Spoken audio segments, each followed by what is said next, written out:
and the tribes are surrounding them. They had no idea. Wow. And they just started throwing arrows from the shadows. Like, you could literally walk 15 feet and then be like, I'm just going to come right back.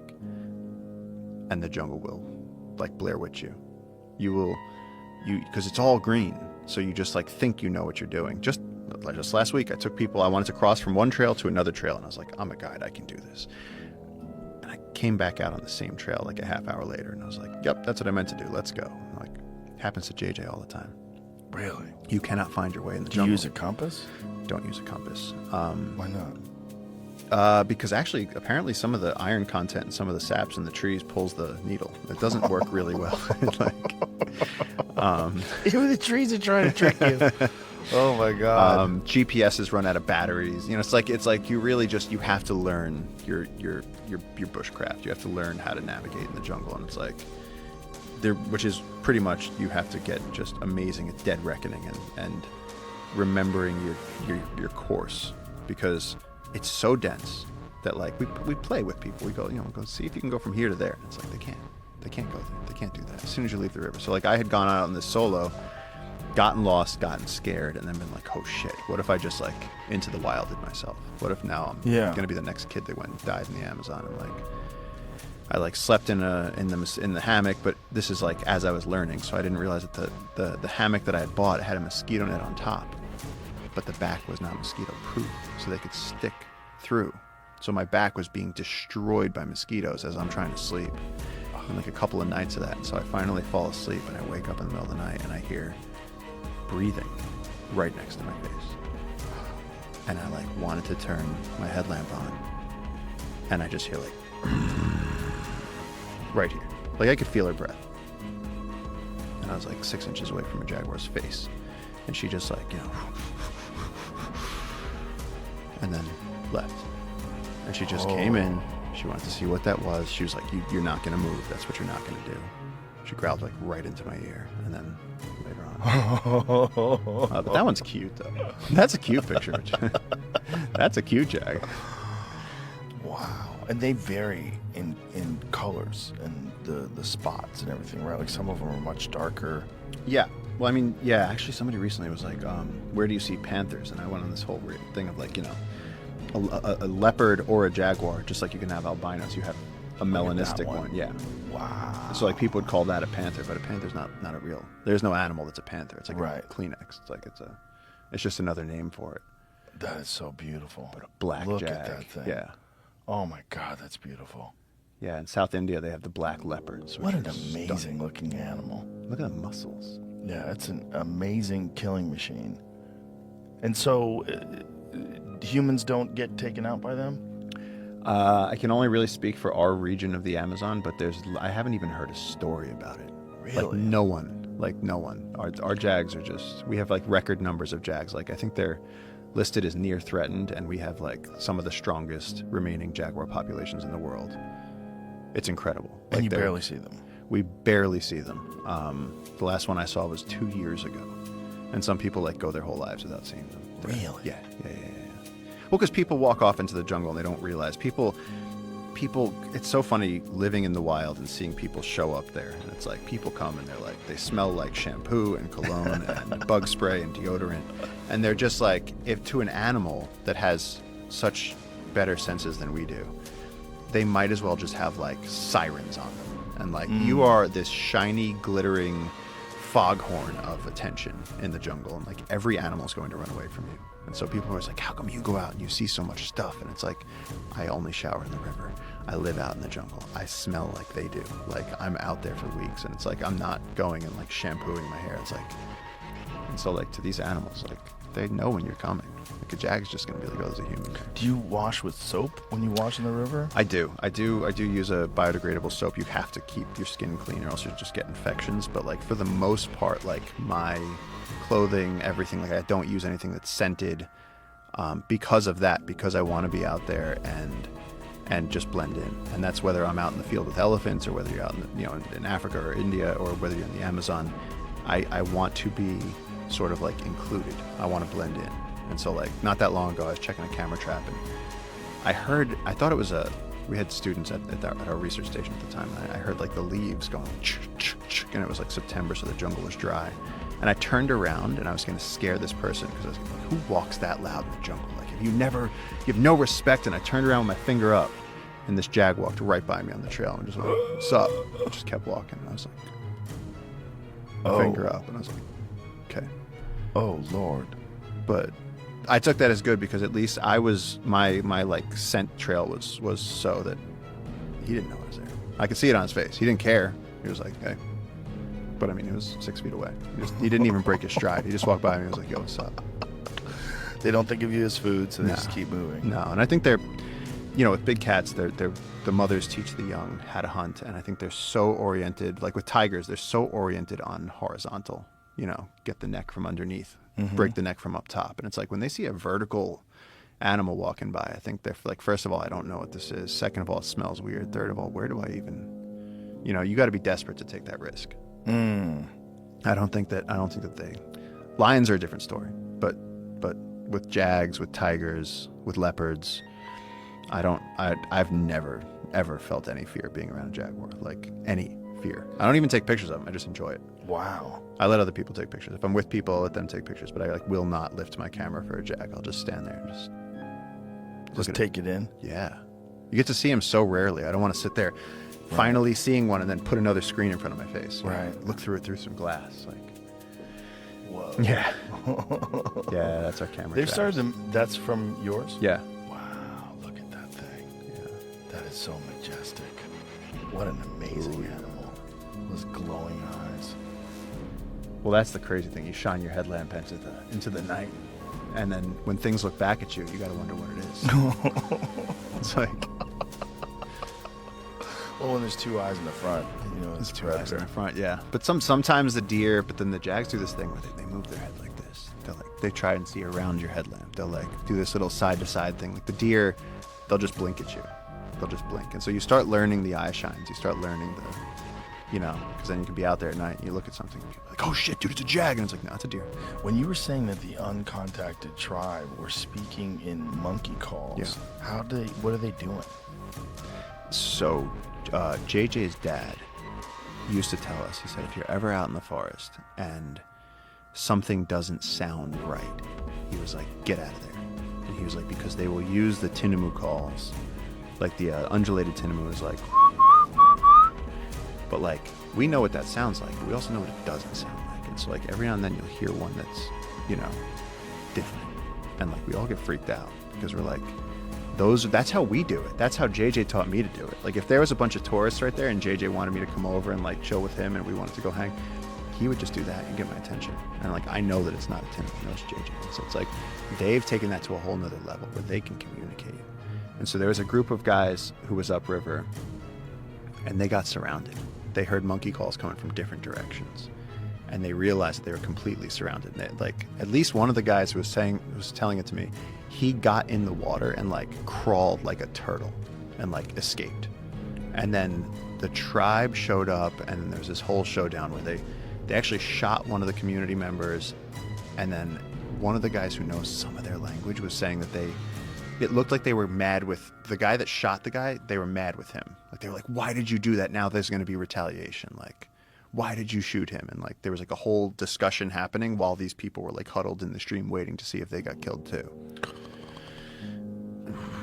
So it's like, I don't really, so when you get these loggers going in there, it's like, yo, we'll pay you to protect the rainforest. And like, you don't have to do this. You don't have to be going into these areas that are that dangerous. So yeah, so at this point now though, through all of this though, we've established jungle keepers. We have 50,000 acres. We're trying to do 300,000 acres. And if we can do that, we'll basically be helping to establish one of the largest protected areas in the Amazon rainforest, which will encompass these uncontacted people, and they can stay uncontacted and they can stay safe and do whatever they want to do in the jungle, guarding the secret pyramids and the giant ground sloths or whatever the hell it is that they do.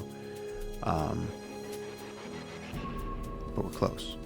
Now, how many uncontacted tribes are they aware of?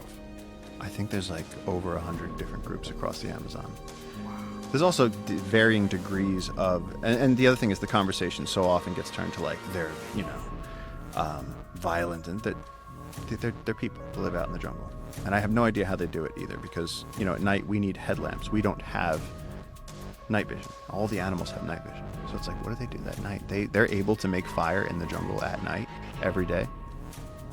If I gave you an entire book of matches, me and you, we sat down right now in the jungle. I was like, okay, cool. You got a machete and a book of matches. First one to make fire wins. We couldn't do it. It's wet. Everything is wet. So how are they? What's their? Are they doing bow drill? Are they doing? What are they doing? So we don't know. We don't really know. No. We don't know how they do that. We don't know how they stay infection free. We don't know what they do with their old people. We never see old people. We never really see children. And so like they move around, and we see like groups of men on beaches. We see like that picture, that aerial picture where you see like a family group out. That's in turtle season, where you have turtles laying their eggs on the beaches, and the tribes will come out because that's easy food. You just pick up turtle eggs and eat them. But there's so much that we don't know about their lifestyle. And like people get so many things wrong. Just, you know, if you leave them alone, then they won't kill you. If then people go, oh, they're Stone Age tribes. And it's like, well, they're not Stone Age tribes because they're alive right now. And you couldn't live out in the jungle, but they can. Right. So it's like there's elements of their botanical knowledge, their medicinal knowledge, their creation myths, their view of history. I mean, they're coming at reality from a whole different perspective than we are. Wow. And there's really no way to get. Does anyone speak their language? Do we know what language they all speak? Is it universal? Do they have different languages? It's not universal, and there was someone in our region who like captured a child from the uncontacted, raised him in a very remote community, and people have tried, anthropologists have tried, they've been like, hey, so what was it like when you grew up? And it's like, it's dark. He's just like, I don't remember. Like no one's been able to get any information out of him. How old was he when they captured him? I think like 6. Like under 10 for sure. Does he not remember? Or does he just not want to talk about it? I don't know. There's all these underlying stories. Oh man, yeah. There's just. Then last year, some loggers went to a place they shouldn't have gone, and they got whacked. And sort of like the WhatsApp underground in Peru. Like everyone was sending each other pictures because one of the cops like sent to his family a picture of what the bodies looked like on like day 6, laying on the beach with arrows in them and shit. And it was like, oh my god. It was like this. It makes you stay in bed at night. You're just like, I'm not going out. Jesus. But I mean, yeah, it's a complicated topic because there's people that want to contact them. There's people that want to leave them alone. And then of course there's missionaries that are like, they need the Bible. What did you think about Lost City of Z? I loved the book. I wanted more from the movie. Of course. Yeah. There's only so much time and yeah. Hollywood fuckery. God. The book was fantastic, and that guy was out of his mind. Out of his mind. Out of his mind. Yeah. Percy Fawcett. Yeah. Percy Fawcett. But like the fact that he could go on those expeditions and not get infected. Mm-hmm. I've been brutally like. Oh, let me show you this picture. I don't think there's any way of pulling this off, but like. Oh my god! Like the jungle just gets into your skin. Oh, what is that on your face? MRSA infection. It like started. Oh. It started like mosquito bites, and then it would scratch, and you don't realize you're spreading it with your fingernails. Oh. You like go like this and shit. And so, I mean, I almost died from that. Like that was. But I was staying in the jungle to like take care of an anteater. It's like. How did you get free of that? Like if you're in the jungle, did you use antibiotics? Go home. Just go home. I had to go home at that point. I remember I got to JFK, and the guy. He like looked down at my passport. He goes, "Yeah, what were you doing in Peru?" And then he looked up at me and he goes, "Buddy, what the fuck?" And I was like, "I'm just trying to get it." He like stamped it. He was like, "Go, go, go, go, go." He was like, "Go to the doctor." I can't believe they let me through. Right, you could have been infected with some crazy plague. Could have had like monkey Ebola. Like yeah. It looked bad, and I spent days in the hospital. Like it was really really bad. But for Percy Fawcett to not, they would say like other people would be dying. There was somebody, I think the guy's name was Murray. He came from the Shackleton expedition. He'd already been out with Shackleton, so he was like, I'm a real explorer. And he didn't last any time with Fawcett. Because Percy Fawcett was just like, you can't keep up? Go die. You can go die with the mules. Like, he just wouldn't stop. So my question is like, did he go out and eventually get killed? Or did he eventually go out and like find the tribe that made him their king and just... There's no knowledge. There's no knowledge of it. Yeah, no one really knows what happened to him. And they said in that book that over 100 people have died looking for him. since he left. Because then the other expeditions that have gone out, all of those have died too. I did an expedition right before Lex came, I did an expedition in March. And me and JJ went to the back. We basically picked a part of the Amazon that we'd never been to and went, let's go see what's over there. And it took us. You just picked a spot. We picked a spot because it was around in a place that, like, on the map, there's no towns, there's no nothing. So we said, let's go there. And it took us a week. We had to take a commercial flight to a smaller flight to a smaller flight, and then we had to take a boat for 3 days, 9 hours a day, to get to the start of the expedition. Now, when you do that, do you check to see if there's uncontacted tribes that have been reported in those areas? What you do is you get to the last town, and you go, You wait. what's that way? And they tell you. And the scariest thing, and this was one of the worst things I've ever seen in my life, was that there were these tiny little people there, and there was like normal Peruvians walking around, like loggers, gold miners. They're chainsaws. There's people who had gasoline barges. There's also prostitute boats that drive around, like brothels that go on up a and down. boat. Yeah, and you can pay them in wood. Surprisingly enough, board feet of timber, no joke. Whoa. Yes, you get to the real, like, this is a place where, like, you feel like you went in a time machine, and you get out there, and there's people with modern machines. But then off in the corner, there were these little people, and they were still holding onto their bows and arrows. And you look at them, and as soon as you look at them, they hide. And we were like, who are they? And they were like, those are the Nawa. And we were like, what's going on with the Nawa? And it turns out that the Nawa were shooting at the oil company guys that were trying to get into this deep, again, a part of the forest that never has been accessed before. Now it's starting, people are reaching deeper into the Amazon. And the problem is they'd be going up this river, and there'd be arrows flying by them. Oh my God. So how'd they solve that problem? They funded the missionaries. Sent the missionaries out there to talk to the Nawa and convince them to come back to the nearest town. So these are uncontacted tribes who are right there. Like, we're standing there, like, kind of talking to them. We're like, hola, and they're... How do the missionaries communicate with them? The missionaries go, like, Bible up, and they just hope. And they just fucking hope. Are these the Mormons? Like, what groups? I actually don't know. Mormons love to do that. I don't know what group it was. I know I saw the missionary, and he gave me a dirty, evil look and walked away. Like, this is dark shit. It was the dark missionary gave you an evil look. Oh, That's no. These are not people that are okay. And so these terrified... Think about this for a second. What are the missionaries up to? They're working for the oil companies. They're clearing out the forest. They're clearing the way. They're just doing it peacefully. But are they actual missionaries, or are they acting as missionaries? Whatever it is, they're going with the missionary protocol, getting these people to come in. So what they did was, through 2 translators from Spanish to Yine to Nawa to something, we asked this guy, and we had to stay away because we didn't want to get them sick, and we had to say, like, what are you doing here? And the guy was like, I'm trying to go back to my house, like where I live, not my house, my jungle. And he said, these missionaries said if I came here, that then they'd help me in the food and, and they were very confused because the missionaries had brought back a boatload of them and kind of tricked them, because then when they got to the town, they just showed up to capitalist society, which, even though it's super remote, they're like, you want food? You got to buy it. And these people have a bow and arrow, but there's no more animals around because they've killed everything. God. And they go, but I want to go home. And the missionaries go, well, do you got gasoline? Now they're stuck. Oh my God. And how far? Like 3 days of driving in a boat, so like 70 miles by river. Oh my God. And so these poor people are coming into modern society 1,000 years late with their wooden bow and arrows. They're this big. They're tiny little people, and they're terrified, and no one's helping them. Oh my God. And it's the edge of the world, and it's exactly when I was reading this Comanche book on that expedition, and I'm going, this is the same thing. It's that manifest destiny. This is the end of their culture. There's no one who's going to help them, and they were just terrified, sitting there at the edges of the streets, and all these people are riding by on like motorcycles and rickshaws, and there's boats going by, and these people are trying to look for like a rat to shoot. Oh my God. It was terrifying. Oh my God. It was terrifying. I felt so bad for them because they had no idea. You could see they had no idea. And they don't even speak the language. They don't even speak. They're 2 degrees separated with language. So like you could speak Yine, which is the local tribal language there, but these people don't even speak that. They speak their language. So you'd have to go from Spanish to Yine to Nawa. Oh my God. And we were there, and these people were going. So how does someone know Nawa that you talked to? Because one of the Yine guys that I knew had been living there, so he'd picked up a few Nawa words, and so they were going. So these people, how long have these people been there for? I didn't get that, but they were they were literally living in a camp at the where the trees were. They stayed by the trees. They wanted to be by the trees. Oh my God. And so there's people you could buy a Coca-Cola there. This was you could buy gasoline, Coca-Cola, whatever.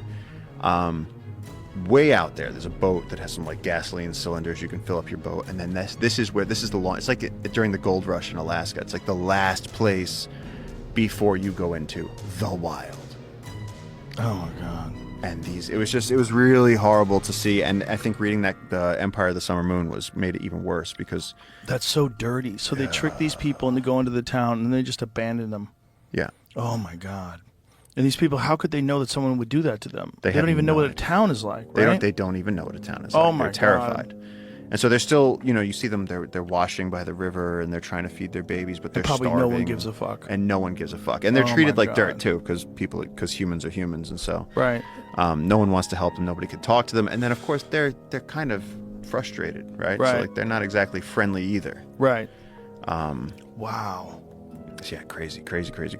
Have you seen that overhead fit? There's a view, like a camera is on the helicopter or something, and it's photographing these guys, and they're all fucking pointed bows and arrows. This one. How wild is that? You think that's wild?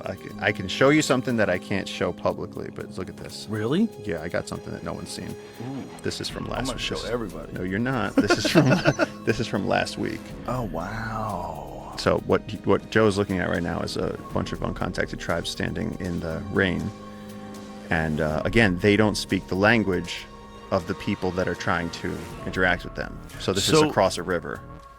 Are these those same people that were in that town? These are not the Nala. This is a different tribe. Oh my God, man.